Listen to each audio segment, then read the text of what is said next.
سیدنا عبداللہ ابن عباس رضی اللہ تعالی عنہما بیان فرماتے ہیں کہ رسول اللہ صلی اللہ علیہ وآلہ وسلم نے قرآن کریم کی سورہ اعراف کی آیت نمبر 172 کے بارے ارشاد فرمایا۔ اللہ رب العزت نے فرمایا وَإِذْ أَخَذَ رَبُّكَ مِن بَنِي آدَمَ مِن ظُهُورِهِمْ ذُرِّيَّتَهُمْ وَأَشْهَدَهُمْ عَلَىٰ أَنفُسِهِمْ أَلَسْتُ بِرَبِّكُمْ قَالُوا بَلَىٰ شَهِدْنَا أَن تَقُولُوا يَوْمَ الْقِيَامَةِ إِنَّا كُنَّا عَنْ هَٰذَا غَافِلِينَ۔ اللہ تعالیٰ نے آدم علیہ السلام کی پشت میں موجود تمام کی تمام جو اولاد ہے اسے میدان عرفات میں جمع کیا۔ رسول اللہ علیہ السلام فرماتے ہیں کہ ان کی پشت سے جتنی بھی اولاد قیامت تک آنی تھی وہ ساری جب وہاں پر جمع کی گئی تو ان کی وہ جیسے چھوٹی چھوٹی چونٹیاں ہوتی ہیں اس طرح سے یہ سارا مجمع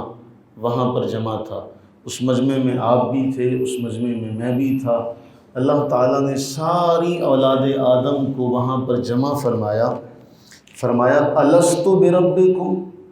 کیا میں تمہارا رب نہیں ہوں؟ سب نے کہا بلا اے مولا کیوں نہیں، تو ہم سب کا رب ہے۔ اب اللہ رب العزت نے فرمایا میں نے یہ گواہی تم سے پتہ کیوں لی ہے؟ میں نے یہ گواہی تم سے اس لیے لی ہے تاکہ کل قیامت کے دن تم یہ نہ کہہ سکو کہ باری تعالیٰ ہمیں تو تیرا پتہ ہی نہیں تھا، ہم تو تجھ سے تیرے بارے میں خبر ہی نہیں رکھتے تھے، ہم تو اس بارے میں کچھ جانتے ہی نہیں تھے۔ فرمایا میں نے آج اس لیے تم سے یہ عہد لیا کل تم یہ نہ کہو کہ ہم بے خبر تھے، اس لیے ہمارے باپ دادا بھی مشرک تھے ہم بھی مشرک رہے، تم یہ نہ کہہ سکو اس لیے کہ تم سب یہاں پر اقرار کر رہے ہو، تمہارے باپ دادا بھی، تم بھی، تمہاری اولادوں نے بھی، سب نے اقرار کیا اللہ تعالیٰ کی ربوبیت کا، اس کی الوہیت کا، اس کے وحدہ لا شریک ہونے کا، تاکہ یہ نہ کہہ سکو کہ اے باری تعالیٰ پچھلوں کا قصور تھا ہمارا تو قصور ہی کوئی نہیں۔ اسی لیے آپ سب کے علم میں ہوگا رسول اللہ صلی اللہ علیہ وسلم نے ارشاد فرمایا کل مولود یولد علی الفطرہ، ہر پیدا ہونے والا بچہ دین فطرت پر پیدا ہوتا ہے۔ اس کے ماں باپ فابواہ یحودانہ او ینصرانہ او یمجسانہ، اس کے ماں باپ اسے یا تو یہودی بنا لیتے ہیں یا نصرانی بنا لیتے ہیں یا مجوسی بنا لیتے ہیں، ورنہ اللہ تعالیٰ نے ہر بندے کے اندر حق کو قبول کرنے کی صلاحیت اور استعداد رکھی ہے۔ آپ نے دیکھا ہے، ہم نے دیکھا معاشرے میں اگر کسی کے سامنے حق رکھا جائے اور وہ عقل سلیم رکھتا ہو تو اس حق کو قبول کرنے میں ذرا بھی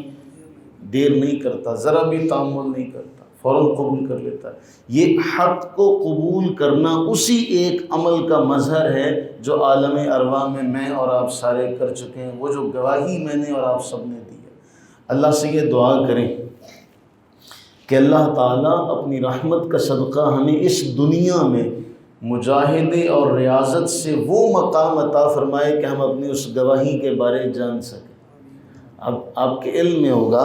صوفیاء فرماتے ہیں کہ جب انسان مجاہدہ اور ریاضت کر کے اس مقام پر چلا جاتا ہے کہ اس کی دل کی آنکھ بھی کھل جاتی ہے تو پھر اسے پتہ چلتا ہے کہ میں نے میدان عرفات میں عالم ارواح میں اللہ کے ایک ہونے کی گواہی دی تھی۔ اللہ سے دعا کریں کہ اس خیر والے وقت کا صدقہ اللہ تعالی ہم سب کو اس عہد کے اوپر کاربند رہنے کی اور اس عہد کو وفاداری کے ساتھ پورا کرنے کی، اخلاص کے ساتھ پایا تکمیل تک پہنچانے کی توفیق نصیب فرمائے، آمین۔